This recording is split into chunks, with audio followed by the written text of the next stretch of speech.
Kita kan kalau dah jatuh cinta pada Allah, kalau tengok kisah cinta yang paling hebat, antara yang paling hebat adalah cinta Nabi Ibrahim alaihissalam. Nabi Ibrahim alaihissalam dalam Al-Quran Allah sebut Khalilullah. Dia adalah kekasih Allah. Hebat. Allah angkat Nabi Ibrahim menjadi kekasihnya. Ibrahim Khalilullah, itu gelar Nabi Ibrahim, kekasih Allah. Sebab apa? Sebab dia tak pernah sekali-kali ragu dengan Allah. Okey, nak jawab soalan pasal doa, tapi nak cerita juga pasal Nabi Ibrahim.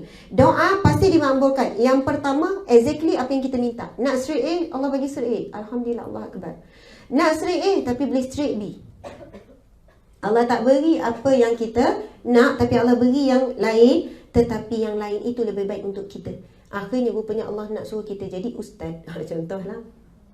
Ataupun rupanya bila beri straight A, jadi yak takabur wujud semua ada. Semua. Allah nak selamatkan hati kita. Allah beri apa yang mampu kita terima. Okey. Allah exactly bagi yang sama. Yang kedua, Allah hindarkan daripada musibah. Sebab yang lebih kita perlu adalah selamat daripada musibah daripada dapat apa yang kita nak. Lepas tu yang ketiga, Allah gantikan dengan yang lebih baik daripada tu. Tapi kita tak tahu, masih dalam rahsia Allah. Kita nak sangat Amirah. Tak boleh sebut nama Amirah. Kita nak sangat Fatimah. Kan? Nak sangat Fatimah. Kita dah usaha-usaha sekian, lepas tu ni tak dapat juga. Rupanya Allah, insya-Allah Allah gantikan yang baik. Waqluf lu khairan minha.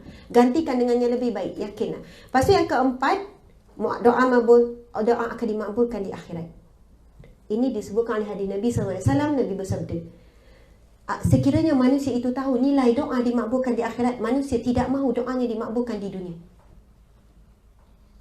Allahu Akbar. Sekiranya manusia itu tahu nilai doanya dimakbulkan di akhirat, manusia tidak mahu doanya dimakbulkan di dunia. Sangat hebat nilai doa dimakbulkan di akhirat. Sebab itu kena berdoa dengan yakin sampai nyawa dihakum. Bukannya akhirnya aku dah berhenti dah berdoa, memang tak ada harapan. Sebab apa? Doa itu satu ibadah.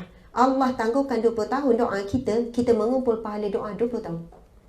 Dan pahala sabar, doa tak dimakbulkan, terkumpul pula doa, pahala sabar. Lepas tu bersangka baik je dengan Allah, tak ada ragu-ragu, tetap kenapa Allah tak makbul, kenapa kau pilih kasih, yang tu dapat je aku minta benda yang sama kot. Tapi tetap bersangka baik dengan Allah, 20 tahun dapat pahala bersangka baik dengan Allah. Besarnya hikmah apabila doa dimakbulkan. Sebab itu kadang-kadang kita lebih mencintai. Risau pula, kenapa asyik Allah makbul je ni, takut istidraj. Allah beri bukan dengan kasih sayang, tapi dengan kemarahan dan kemurkaan. Okey, minum air sikit, sila ya, jemput minum semuanya.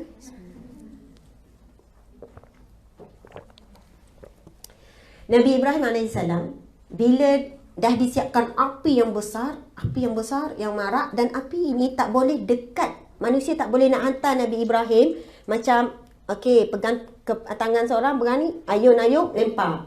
Tak boleh. Sebab terlampau besar api yang dibina untuk bakar Nabi Ibrahim. Raja Namrud arahkan. Akhirnya kena buat pelantar, macam lastik. Kan? Lastik, lepas tu dilepaskan dari jarak yang jauh. Akan masuk. Ketika nak dilepaskan, waktu yang sangat genting ni, dah genting sangat ni, nak dilepaskan dah ni, lastik ni. Datanglah malaikat Jibril kepada Nabi Ibrahim. Wahai Ibrahim, maukah kamu aku menolongmu? Malaikat Jibril tawarkan pertolongan. Kalau kita nak terima tak tawaran ni? Genting, tak ada siapa dah boleh tolong. Kalau kita tiba-tiba tengah susah, tiba-tiba ada manusia datang tawarkan pertolongan, yang keluar pada lidah kita, sebaiklah kau ada. Kalau kau tak ada, tak tahu apa yang jadi pada aku. Memang kita manusia biasa. Normal, betul kan? Sebaiklah abang ada. Terima kasihlah sayang ada. Ini syukurnya lah. Syukur, sebut Allah. Alhamdulillah, syukur. Tapi apa jawapan Nabi Ibrahim? Perhatikan jawapan Nabi Ibrahim AS. Nabi Ibrahim jawab, jangan kamu datang di antara dua kekasih. Power sangat ayat Nabi Ibrahim. Jangan kamu datang antara dua kasih. Antara aku dengan Allah, jangan kamu ada duduk di tengah-tengah. Faham tak? Formatnya, wow. Wow. Saya masa macam, ya Allah, Nabi Ibrahim memang benar-benar memang patut digelar Khalilullah, kekasih Allah. Nabi Ibrahim kata, antara aku dengan Allah, jangan duduk tengah-tengah. Malaikat Jibril datang tawarkan pertolongan. Dia yakin dengan Allah, Allah akan jaga dia. Malaikat Jibril datang, kalau kita fikir, malaikat kot, Allah yang hantar. Sebab tu kita janganlah ada malaikat. Kalau tak, memang tak semayang tak apa, confirm syurga rasa. Allahu Akbar. Akhirnya apa yang Allah buat? Api yang panas disejukkan Allah. Masuk keluar jalan tak ada apa-apa. Allah uji Nabi Ibrahim saat akhir. Dan Nabi Ibrahim diuji daripada kecil ya. Diuji dengan ayah gitu besar. Lepas tu nikah lambat, dapat anak, sentiasa diuji. Hidup penuh ujian. Sebab itu Nabi Ibrahim sampai digelar bapa para Nabi. Sebab itu kita dalam At-Tahiyat sebut nama Nabi Ibrahim lagi. Dan kita tahu keturunan Nabi Muhammad SAW direct kepada Nabi Ibrahim. Kan susu galurnya macam ni, Nabi Ibrahim. Kemudian sebelah ini Nabi Ishak. Betul kan? Nabi Ibrahim ada anak nama Nabi Ismail. Keturunan Ishak ni ada lebih kurang 18-19 orang Nabi, Bani Israel. Tiba-tiba yang belah sini ni, yang belah Nabi Ismail, kosong. Yang ni Nabi sampai 19 ke 18. Nabi. Yang ni kosong. Keluar-keluar Nabi Muhammad SAW. Sebab itu bila belah sini, mereka sangat bangga dengan keturunan ini. Nabi, setiap generasi ada Nabi. Tiba-tiba khatimun nabiyyin, Nabi yang terbaik keluar belah sini. Allah jaga keturunan ni. Masya Allah, Allahu Akbar. Itu belum cerita adik-adik ustazah sekalian, muslimat sekalian, daripada Nabi Adam sampai kepada sekarang, semua umat Nabi nak jadi umat Nabi Muhammad SAW. Ini perbualan Nabi Musa AS. Satu ketika Nabi Musa AS baca kitab Taurat, Nabi Musa pun kata, "Ya Allah, aku baca dalam kitab ini suatu umat yang terbaik di kalangan seluruh manusia. Jadikanlah umatku." Apa jawapan Allah? Ia milik Ahmad. Kuntum khaira ummatin ukhrijat linnas ta'muruna bil ma'ruf wa tanhauna 'anil munkar. Kamu adalah umat yang terbaik yang dikeluarkan di kalangan seluruh manusia. Kita tak pernah minta dengan Allah untuk lahir sebagai umat Nabi Muhammad. Pernah minta kan? Kita lahir-lahir, nama kita, roh kita dicatat sebagai umat Nabi Muhammad. Tapi kalau kita tak tahu hakikat ini, kita kurang syukur menjadi umat Nabi Muhammad SAW. Allahu Akbar. Kemudian Nabi Musa doa lagi, "Ya Allah, aku baca dalam kitab Taurat ini suatu umat yang mana bila dia membaca kitabnya, dia mampu menghafalnya. Allah kata ia milik Ahmad." Sebab itu, tak ada manusia yang boleh hafal kitab Injil, Taurat, Zabur. Sebab itu dia telah dieksploitasi.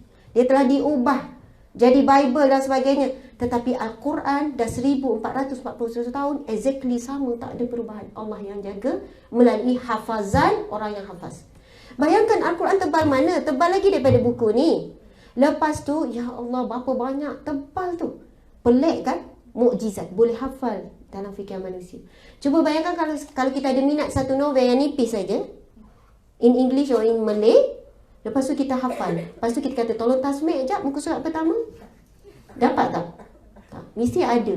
Tinggal apa-apa perkataan ke apa. Bayangkan Al-Quran yang begitu tebal, begitu banyak. Kelebihan ini diberikan pada umat Nabi Muhammad saja. Kemudian Nabi Musa doa lagi, "Ya Allah, aku baca dalam kitab Taurat ini suatu umat yang apabila dia berniat melakukan suatu kebaikan, telah dicatat baginya pahala.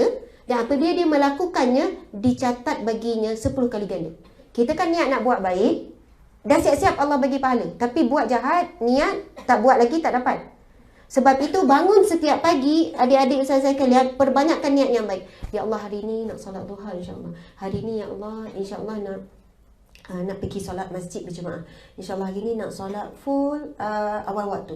InsyaAllah hari ni nak bersedekah.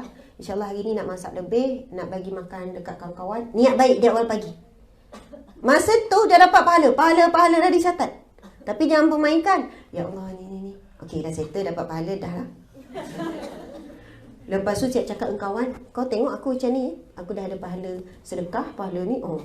Itu Allah Maha tahu kalau kita tak niat betul-betul mempermainkan. Tapi kita niat betul-betul sampai masa sibuk tak sempat duha. Sampai masa hari itu, lupa sedekah. Tapi dah dapat pahala siap-siap.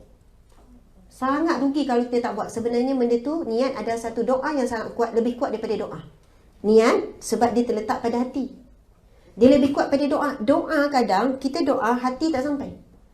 Sebab itu doa, niat banyak-banyak. Setiap hari doa yang baik-baik, niat yang baik-baik. Last nak sebut pasal Nabi Ibrahim Khalilullah, kekasih Allah. Bayangkan ketika dia diuji taat. Allah uji cinta Nabi Ibrahim all the time, sepanjang masa, sampai ketua, sampai dah dapat anak. Anak yang dicintai suruh tinggal, betul tak? Nabi Ibrahim tinggal tak? Sebab apa? Demi membuktikan cinta kepada Allah. Allah suruh buat apa? Tak ada risau, tak ada takwil. Ya Allah, biar betul suruh tinggal anak ni. Kalau kita lah, ya betul arahan ni sebenarnya ke? Tak ada. Yakin buat. Allah sentiasa uji cinta Nabi Ibrahim. Kalau kau betul cinta, korbankan anak kamu. Tinggalkan anak kamu. Bila dah besar anak, Allah perintahkan balik semula daripada Palestin ke Mekah, balik semula. Allah pun nampak Nabi Ibrahim dengan Nabi Ismail sama bina Kaabah, buat itu, buat ini. Nampak sayang, mula sayang pada anak. Allah uji suruh apa? Sembelih. Sampai tahap tu Allah test cinta Nabi Ibrahim. Nak tanya Nabi Ibrahim sembelih tak? Sembelih. Masa nak sembelih tak ada pun, ya Allah biar betul nak sembelih anak ni.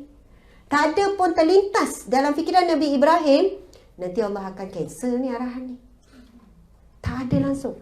Memang solid sembelih. Tak ada fikir apa-apa. Tak ada macam ragu-ragu, tak ada.